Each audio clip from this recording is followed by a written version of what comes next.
नमस्कार दोस्तों, मैं फिर हाजिर हुई हूँ आपके लिए एक नया वीडियो लेकर, जिसमें कि हम बताने वाले हैं previous year questions of Indian polity for UPSC CSC prelims. जिसमें आज जो हम बात करने वाले हैं वो बात करने वाले हैं 1999 और 2000 में जो प्रश्न पूछे गए थे उन प्रश्नों के बारे में। इसके पहले मैं 4 वीडियोस और बना चुकी हूं। अगर आपने वो वीडियोस नहीं देखे हैं तो पहले वो जाकर देखिए और फिर इस वीडियो को देखिएगा। चलिए दोस्तों, शुरू करते हैं। हमारा पहला जो प्रश्न है वो है आपकी स्क्रीन पर, ये रहा। पहला प्रश्न है, भारतीय संविधान मान्यता देता है ए केवल धार्मिक अल्पसंख्यकों को, बी केवल भाषाई अल्पसंख्यकों को, सी धार्मिक और भाषाई अल्पसंख्यकों को, डी धार्मिक भाषाई और नृजातीय अल्पसंख्यकों को। इसका जवाब देने के लिए आपके पास 5 सेकंड है। आपका समय शुरू होता है अब।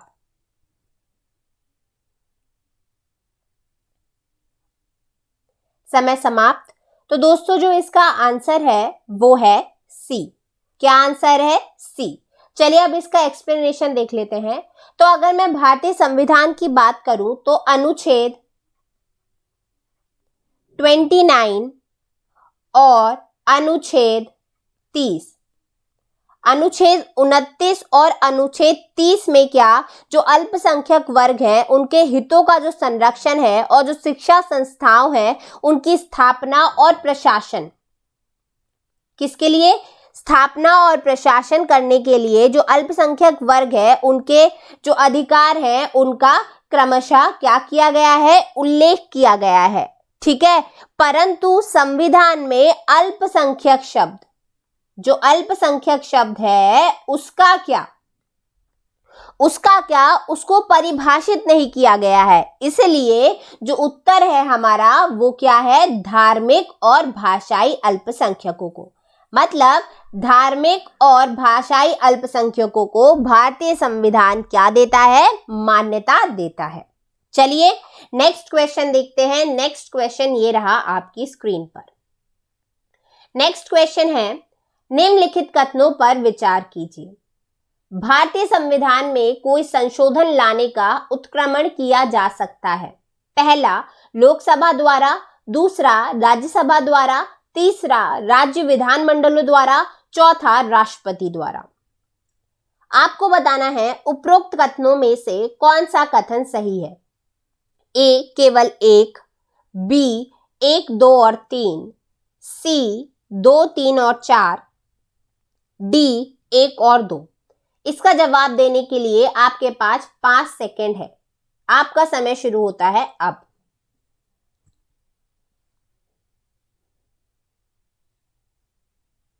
समय समाप्त। तो जो इसका जवाब है वो है डी। क्या है इसका जवाब? इसका जवाब है डी। चलिए अब इसका एक्सप्लेनेशन देख लेते हैं। तो देखिए, भारतीय संविधान में अगर कोई भी संशोधन है उसको लाने का उत्क्रमण जो किया जा सकता है वो लोकसभा और राज्यसभा दोनों में क्या किया जा सकता है? लाया जा सकता है या प्रारंभ किया जा सकता है। अनुच्छेद 368, अनुच्छेद हमेशा याद रखिएगा पॉलिटी में।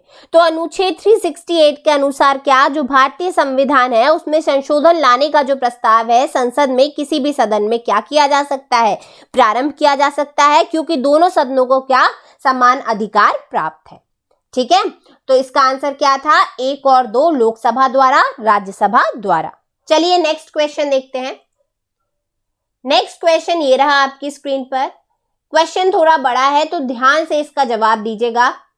क्वेश्चन है, जनप्रतिनिधित्व संशोधन अधिनियम 1996 द्वारा निर्वाचन विधि में हुए हाल के संशोधन के विषय में निम्नलिखित कथनों पर विचार कीजिए। पहला कथन, भारतीय राष्ट्रीय ध्वज अथवा भारत के संविधान के अपमान के अपराध के लिए किसी दोष सिद्धि की तिथि से 6 वर्षों के लिए संसद और राज्य विधान मंडलों के चुनाव लड़ने की अयोग्यता हो जाएगी। बी, लोकसभा के लिए चुनाव लड़ने हेतु अभ्यर्थी द्वारा जमा किए जाने वाले प्रतिभूति निक्षेप में वृद्धि की गई है। सी, कोई अभ्यर्थी अब एक से अधिक संसदीय निर्वाचन क्षेत्र से निर्वाचन के लिए खड़ा नहीं हो सकता। डी, चुनाव लड़ने वाले किसी अभ्यर्थी की मृत्यु हो जाने पर अब किसी निर्वाचन को प्रत्यादिष्ट नहीं किया जा सकता। ये देखिए जो शब्द है ये क्या है, प्रत्यादिष्ट, ठीक है, प्रत्यादिष्ट नहीं किया जा सकता। उपरोक्त में से कौन सा सही है, आपको बताना है इन कथनों में से कौन सा सही है। ए 2 और 3, बी 1 2 4, सी 1 और 3, डी 1 2 3 4। तो देखिए 5 सेकंड का समय तो कम है इस क्वेश्चन के लिए, क्योंकि क्वेश्चन बहुत बड़ा है और आपको ध्यान से पढ़ना पड़ेगा। तो एक बार इसको आप ध्यान से पढ़ लीजिए, देन मैं टाइमर शुरू करती हूँ, ठीक है। वैसे जब मैं क्वेश्चन पढ़ती जाऊं तो आप मेरे साथ साथ उसका जवाब देते जाया करो।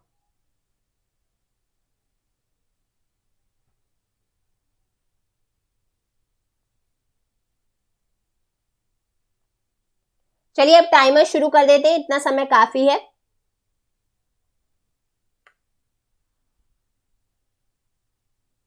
चलिए, तो जो इसका जवाब है वो है बी। क्या बी है इसका जवाब? चलिए देखते हैं बी आखिर क्यों है। तो देखिए, जो जनप्रतिनिधित्व संशोधन अधिनियम है 1996, उसके द्वारा क्या जो निर्वाचन विधि में संशोधन हुए थे उसके विषय में ये जो निम्नलिखित कथन दिए हैं वो देखते हैं।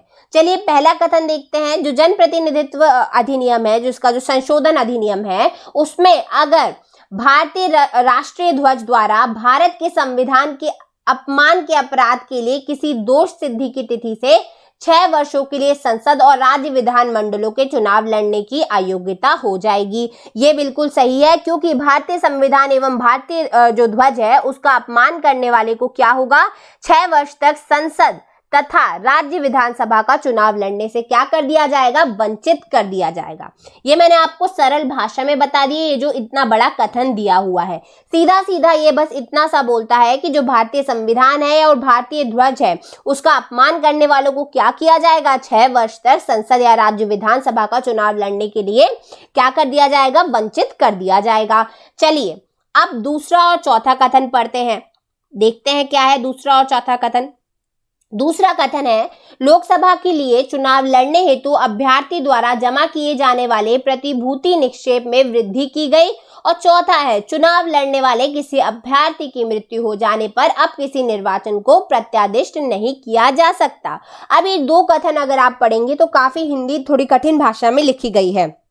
इसका मैं मतलब आपको समझा देती हूँ कि लोकसभा का चुनाव लड़ने हेतु अभ्यर्थी द्वारा जमा किए जो जाने वाला प्रतिभूति है निक्षेप, उसमें वृद्धि तथा उम्मीदवार की जो उम्मीदवार है उसकी मृत्यु पर चुनाव को प्रत्यादिष्ट न करने की व्यवस्था की गई है। किसमें? जनप्रतिनिधित्व संशोधन अधिनियम 1996 द्वारा निर्वाचन विधि में, ठीक है, जो संशोधन हुआ है उसमें।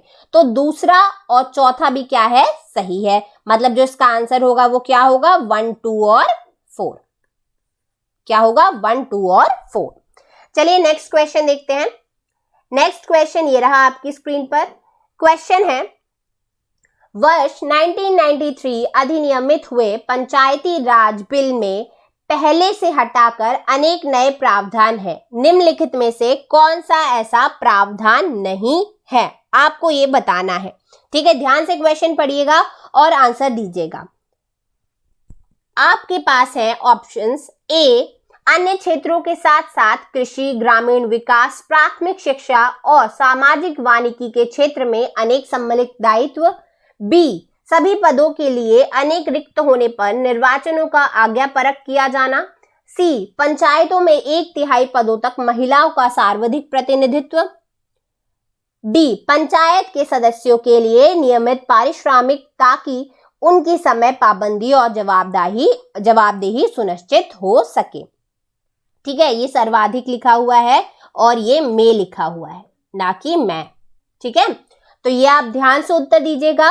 वेरी इंपॉर्टेंट क्वेश्चन बहुत अच्छा है। और हाँ, एक सजेशन मेरा है आपको कि अगर कभी जैसे कि कुछ वर्ड समझ नहीं आता है आपको, जैसे कि आज्ञापरक हो गया, पारिश्रमिक हो गया, ठीक है, ऐसे कुछ वर्ड समझ नहीं आते हैं, ज्यादा हिंदी वाले शब्द अगर लिखे होते हैं तो आप क्या करिए, इंग्लिश में देख लिया कीजिए, वहां पे थोड़ी आसान आपको लगेगा इन जो शब्द है इनको ट्रांसलेट करने में, ठीक है। तो इंग्लिश में आप देख लिया करिए, क्योंकि क्या क्वेश्चंस दोनों लैंग्वेज में दिया होता है। चलिए आपका समय शुरू होता है अब।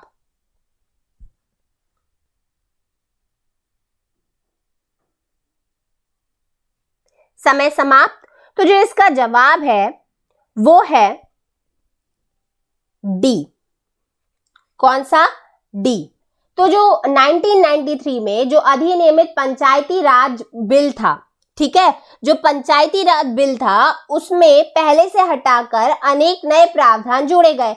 अब इसमें जो प्रावधान नहीं जोड़ा गया था वो था डी, क्योंकि देखिए आपको बताना है कौन सा प्रावधान नहीं है, ये भी आप पढ़ लिया कीजिए, क्वेश्चन में आपसे नहीं पूछा गया है कि आपको समर्थन करना है, ये पूछा गया है। तो इसमें पूछा गया है कि नहीं है, प्रावधान नहीं है। तो बाकी ये जो 3 दिए हुए हैं ये 1993 अधिनियमित पंचायती राज बिल में क्या है, परंतु ये जो डी ऑप्शन है ये नहीं है। क्या है डी ऑप्शन? कि जो प्रावधान का संबंध जो है वो 73वें संशोधन से है। पहली बात तो ये कौन से संशोधन से है? 73वें संविधान संशोधन से है, जो कि 1993 में शामिल प्रावधानों में क्या नहीं है।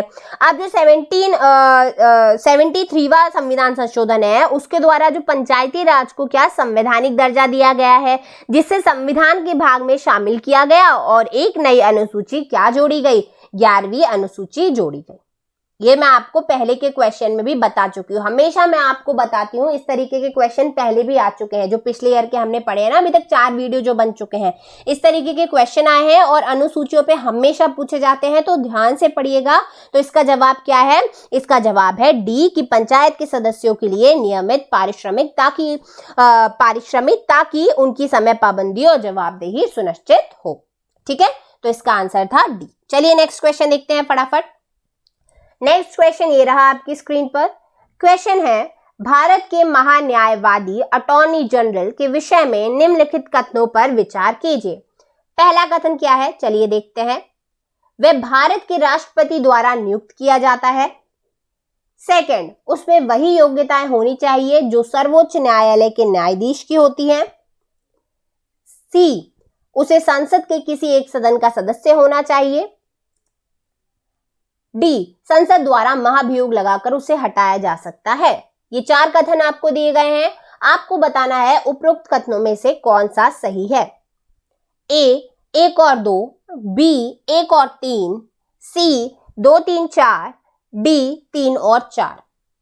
आपका समय शुरू होता है, आप फटाफट आप आंसर दीजिए इसका। अच्छा क्वेश्चन है और अटॉर्नी जनरल का हमेशा क्या सवाल पूछा जाता है, तो अटॉर्नी जनरल का ध्यान से पढ़िएगा भारत के महान्यायवादी के बारे में, ठीक है, वेरी इंपॉर्टेंट क्वेश्चन है ये।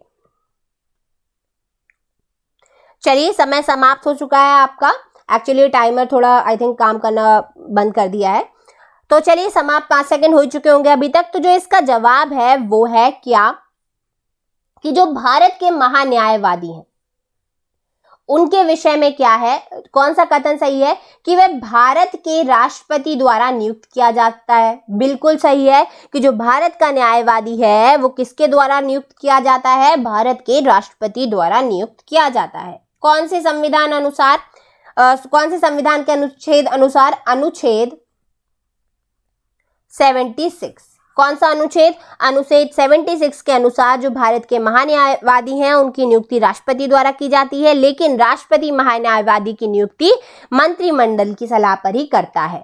तो यहाँ पर एक चीज और ऐड कर लीजिए कि जो राष्ट्रपति है वो महान्यायवादी की नियुक्ति मंत्रिमंडल की सलाह पर ही करता है। अनुच्छेद याद रखिए 76।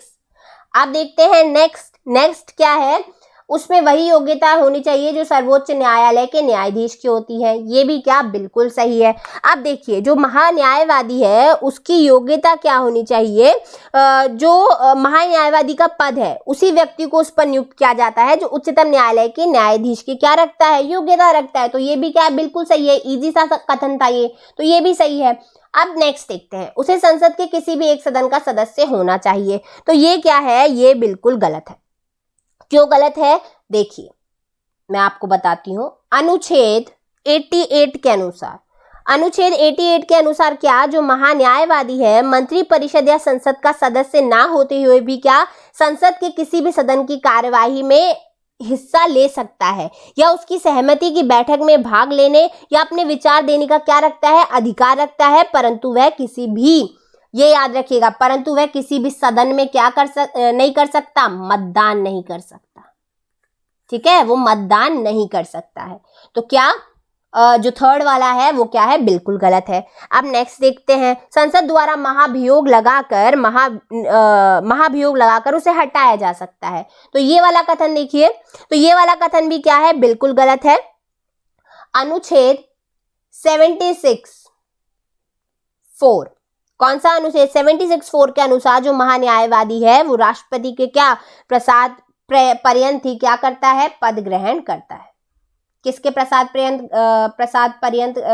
पद ग्रहण करेगा, राष्ट्रपति के प्रसाद पर्यंत ही वो क्या अपना पद ग्रहण करता है। इसलिए संसद द्वारा महाभियोग लगाकर उसे हटाया जा सकता है, ये बिल्कुल गलत है। ठीक है, तो जो इसका आंसर है वो क्या है, A, 1 और 2। चलिए अब नेक्स्ट देखते हैं। नेक्स्ट क्वेश्चन ये रहा आपकी स्क्रीन पर।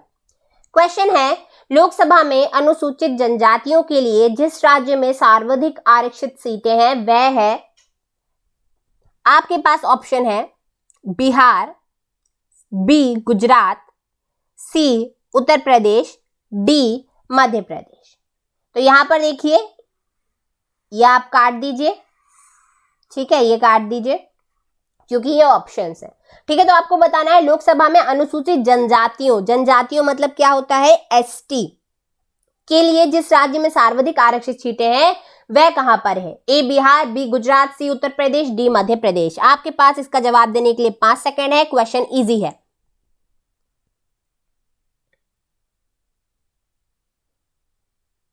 समय समाप्त। चलिए इसका आंसर देते हैं। थोड़ा सा मैं पहले आपको बता देती हूं। तो संविधान के अनुच्छेद 330, ये अनुच्छेद याद रखिएगा। संविधान के अनुच्छेद 330 के अनुसार क्या है, लोकसभा में अनुसूचित जातियों मतलब शेड्यूल कास्ट और शेड्यूल ट्राइब्स के लिए क्या है, स्थानों का आरक्षण का प्रावधान है। ठीक है, स्थानों के आरक्षण का प्रावधान है। वही अनुच्छेद 332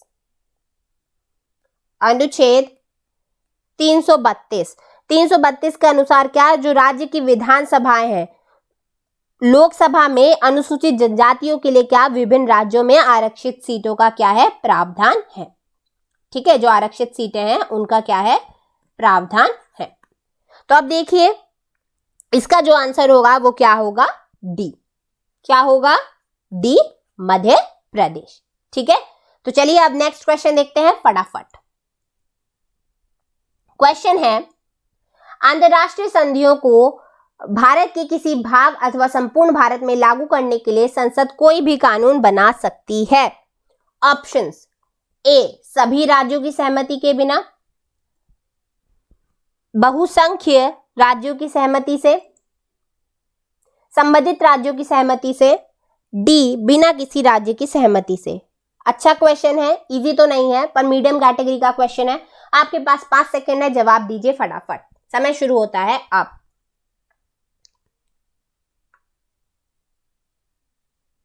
समय समाप्त। तो देखो बेटा, इसका जो आंसर है कि जो अंतरराष्ट्रीय संधियां हैं, अंतरराष्ट्रीय संधियां मतलब इंटरनेशनल ट्रीटीज। क्या, इंटरनेशनल ट्रीटीज। तो इंटरनेशनल जो ट्रीटीज है वो भारत के किसी भाग अथवा संपूर्ण भारत में लागू करने के लिए क्या संसद कोई भी कानून बना सकती है बिना किसी राज्य की सहमति के। आंसर क्या होगा, बिना किसी राज्य की सहमति के। यहां पे बिना लगा लीजिएगा। ठीक है, यहां पे क्या लगा लीजिएगा, बिना राज्य की सहमति से जो अंतरराष्ट्रीय संधियों को भारत के किसी भी भाग अथवा संपूर्ण भारत में लागू करने के लिए संसद कोई भी कानून बना सकती है बिना किसी राज्य की सहमति के। ठीक है, तो इसका जो आंसर क्या है, इसका आंसर है डी। संविधान के अनुच्छेद जो संविधान का अनुच्छेद है, कौन सा? 253। कौन सा अनुच्छेद? 253 के अनुसार क्या है कि किसी भी उपबंधों में किसी बात के होते हुए भी संसद को किसी देश या अन्य देशों के साथ की गई संधि, करार या अभिसमय अथवा किसी अंतर्राष्ट्रीय सम्मेलन, संगम या निकाय से किए गए किसी विनिश्चय के कार्यान्वयन के लिए भारत के संपूर्ण राज्य क्षेत्र या उसके किसी भाग के लिए कोई भी विधि बनाने की शक्ति क्या होगी? होगी। तो क्या इसका आंसर इसलिए क्या है? डी आंसर सही है। तो दोस्तों यही था हमारा आज का वीडियो। आई होप आपको आज का वीडियो अच्छा लगा हो। मिलते हैं नेक्स्ट वीडियो में ऐसे ही क्वेश्चंस को लेकर। Thank you so much.